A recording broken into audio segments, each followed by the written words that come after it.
Barcelona have just escaped what could have been a second Champions League defeat this season, a chaotic 3-3 draw against Club Brugge. But while everyone's talking about the goals, the drama and the controversy, there is a side to the game that most people completely missed. So in this video, I'm going to be revealing all the hidden details, the unseen tactics and the key turning points that define this match. Now I've grouped these into 3 categories, and by the end we'll uncover what it really means for Barcelona and for Hansi Flick's future at the club. Guys, I want to show you something. Look at this. This is inside the first minute. You've barely used up any energy in pressing. Look at the space in midfield. There's no awareness of the space and there's no intensity for the press. So look when Eric Garcia pushes up. The midfield do not pick up their men in order to shut down the counter-attack. This is what we were so good at doing last season. We didn't do that on this occasion, so look where you end up. As soon as that pass is played into space, Onyedika pushes up right from behind Fermin Lopez, and all of a sudden he's got all the space and time in the world to lead the counter-attack so early on in the match. Now here I'm talking about being technically astute off the ball, because football isn't played only with the ball at your feet. It's also what you do when you don't have the ball. It's about positioning and spatial awareness. This is why it's professional football and not Sunday league with the boys in your yard. The best players understand how to attack this pace, not only when attacking, but even more importantly when defending. And because Barcelona did not learn from this, just 5 minutes later, they concede the opening goal. Now look at the build up to this. Again, the danger begins with the pass from midfield, just like we've seen time and time again this season. Look at the goal against PSG, starts from Vitinha's pass. Look at the goal against Real Madrid, starts from Jude Bellingham's pass. Look at the goal against Sevilla, another pass from midfield. And now tonight, look, there's no one picking him up. Rashford should have been paying attention to him and not running towards the right wing, because teams will try to draw you out so that as soon as the play is switched, we are on the back foot. And that's what happens here, because the play is switched and suddenly there's acres of space again to play with. And what this does is it gives the opponent so much time and space on the ball that it allows the attacker to come back from the offside position to make the run. The press is not there, so the push up from the high line is useless. Look at the back line trying to push up. It's useless now.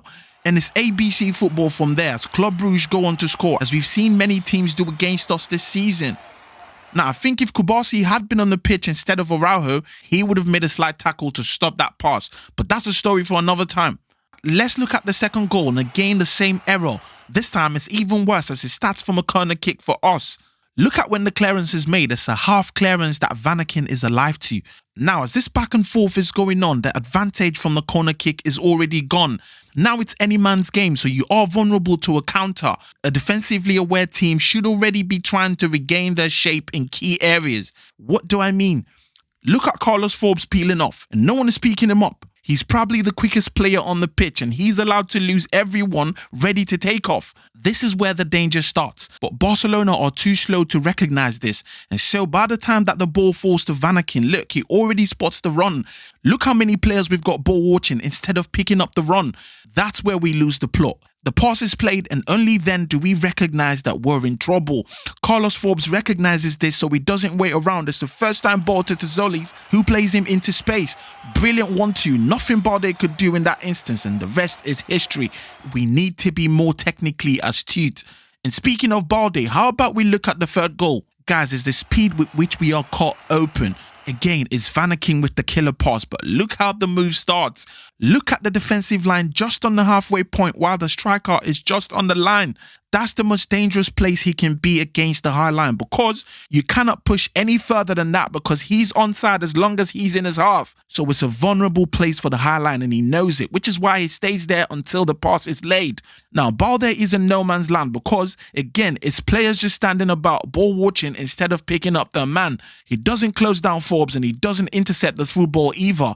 So by the time the ball gets through to Forbes, the last line of defense is acres behind. He's through on goal and it was a cheeky dink that Szczesny didn't see coming. Embarrassing, guys. But guys, as I've said before, technical awareness isn't only in defense, it's required in attack as well. Because, let me take you to the 5th minute. I want you to look at Rashford on this sequence. He's actually the one that starts the move with a pass to Casado. Then he starts making a run inside. As the play continues, he stops. Now, his teammates already have spotted the run because this is how Barcelona play, but Rashford stops. Now, by the time the ball gets to Fermin, he thinks the run is going to continue. It has to continue, and it needs to be instinctive, otherwise the opponent will see it coming. Rashford doesn't make the run, and as soon as that ball is played over the top, it was a brilliant ball actually, but there's no one there to attack it. Now, I want you to look at this play. Do you see it now? Everyone's expecting Neymar to shoot, but he doesn't. He knows instinctively that if he dings the ball over the top, someone's going to make the run. And Sergio Roberto understood this as well. But in this case, Rashford lets his teammates down and he knows it, which is why he had his hand up apologizing to Fermin. Now, this is my honest opinion on Rashford so far. And I promise I'm not bashing him. I just think this is something that will improve his game. I think Rashford still hasn't fully assimilated the technicality of Spanish football. You know, the English league is more about pace, power and directness. Spain is more about technical ability, and this is why they've got the most Ballon d'Or wins in football. It's because technically gifted players are always attracted to Spanish football.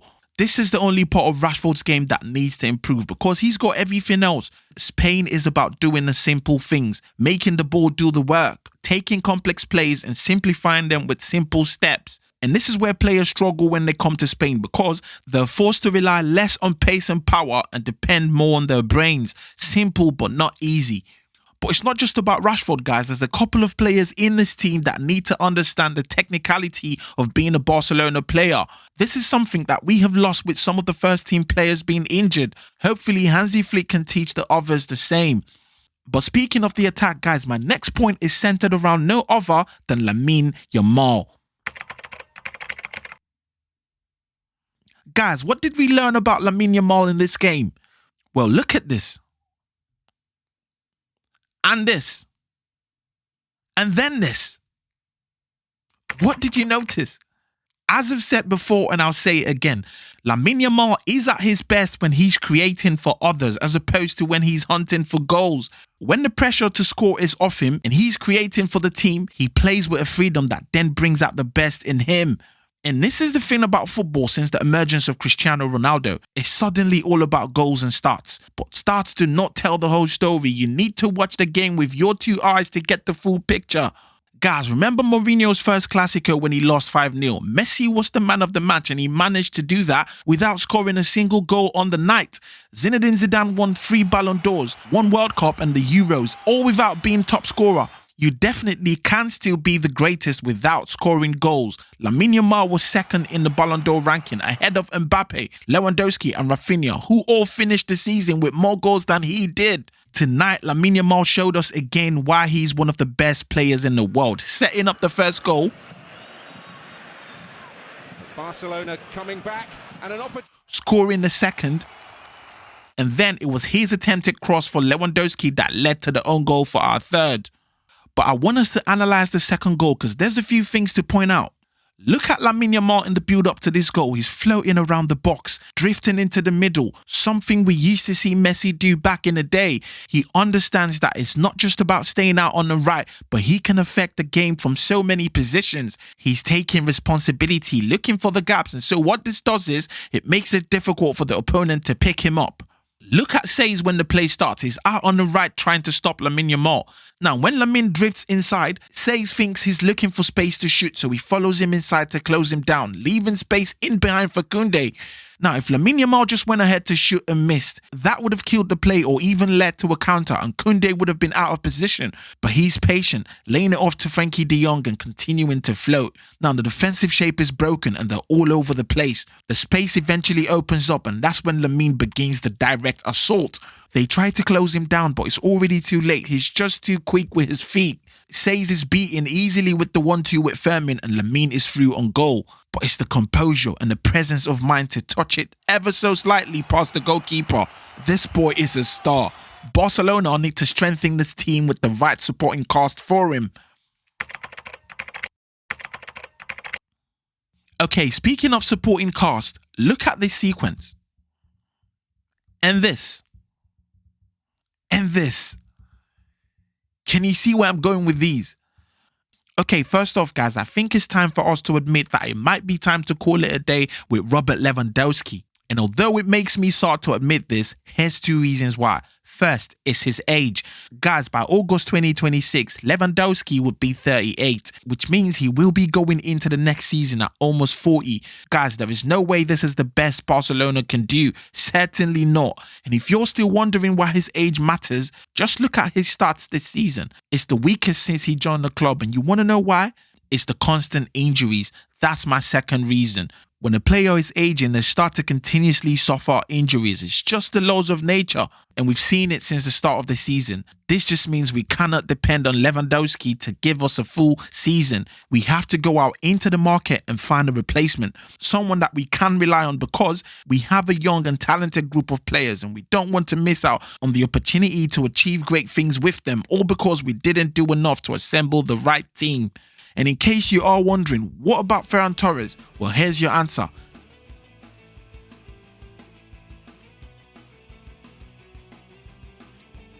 And here.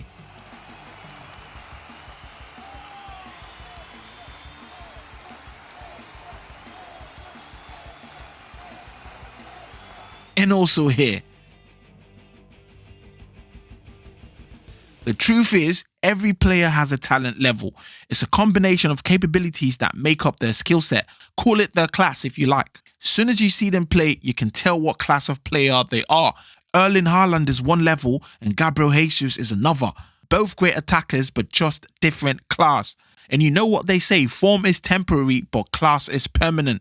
I think Ferran Torres had a great run last season, but if we're expecting him to be that guy that could lead Barcelona's front line to great achievements like Luis Suarez, Samuel Eto'o and David Villa, I beg to differ. I think for a team like Barcelona, Ferran Torres gives you a great option when your main striker is unavailable, but the pressure of scoring goals week in, week out for a whole season like some of the Barcelona greats, I don't think he's that type of player. I mean, there is a reason why he doesn't start ahead of Oyarzabal in the national team. Barcelona need to get a dependable centre-forward for the future, one that can combine well with Lamine Yamal and Rafinha. Real Madrid have done that with Mbappe, Liverpool with Isak, and Arsenal with Gyökeres. We need to do the same. Okay, so what does this mean for Barcelona? If this team want to win anything this season, the technical awareness needs to improve tremendously because it's too easy for teams right now. It's too many instances where teams find it too easy to break our defensive lines, and that's because we don't read the game well enough to spot the danger. It's not about training and tactics. This is about footballing intelligence and in-game management. Guys, we've got Chelsea coming up, and if we play like this, we are going to lose that game for sure. Now, if you want to look on the bright side, Club Brugge were unbeaten at home this season going into this game, so maybe not the worst result, but the performance was abysmal, especially from a defensive perspective, and these guys need to raise their technicality in games to make up for the skill gaps in the team. That's what I'm hoping to see going forward this season. But as always, guys, let me know what you thought of the game and my analysis, and if you spotted any other hidden detail in the game that I might have missed, feel free to point it out in the comments. I'll be back here analysing the game against Celta on Sunday, where we will be looking to get back to winning ways. So make sure you are subscribed to the channel so you don't miss that one. Until next time, guys, see you soon and Visca El Barca.